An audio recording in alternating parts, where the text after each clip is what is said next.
Informative بشارت کے معزز دوستو، السلام علیکم۔ امید کرتے ہیں آپ سب خیریت سے ہوں گے۔ تاریخی شہر چنیوٹ میں آج موجود ہیں تاریخی بادشاہی مسجد کے اندر، اور آج ہم آپ کو بادشاہی مسجد کے بارے میں انفارمیشن بتائیں گے۔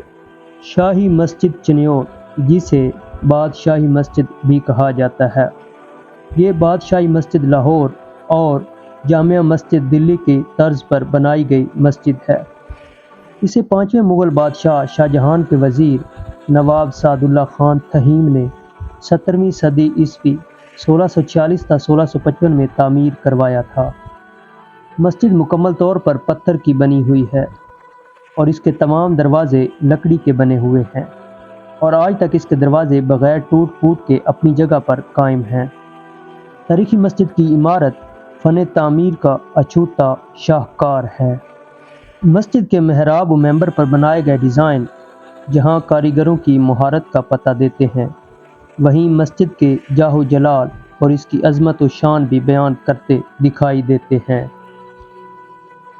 مسجد چنیوٹی سنگ ابری اور چھوٹی لال اینٹ سے بنی ہوئی ہے۔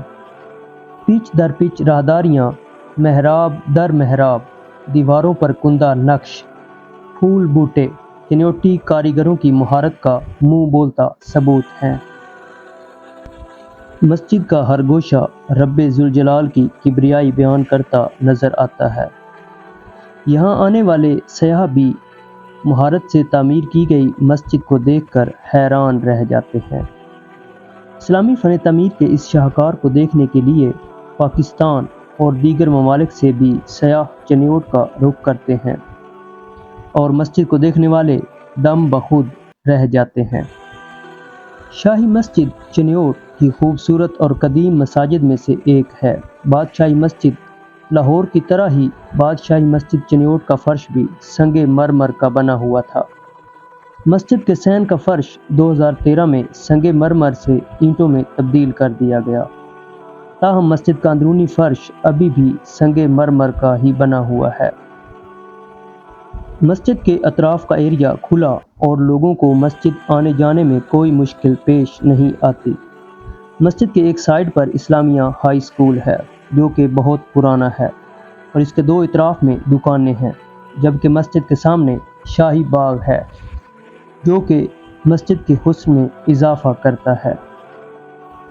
یہ مسجد ویسے تو مضبوط ترین بنی ہوئی ہے، تاہم وقت کے ساتھ ساتھ صدیوں پرانی مسجد کی خوبصورتی قائم رکھنے کے لیے اور اللہ رب العزت کے اس صدیوں پرانے گھر کو اسی شکل میں آباد رکھنے کے لیے اس کو تاریخی ورثہ قرار دیتے ہوئے اس کی تزئین و آرائش کرنا بے حد ضروری ہے۔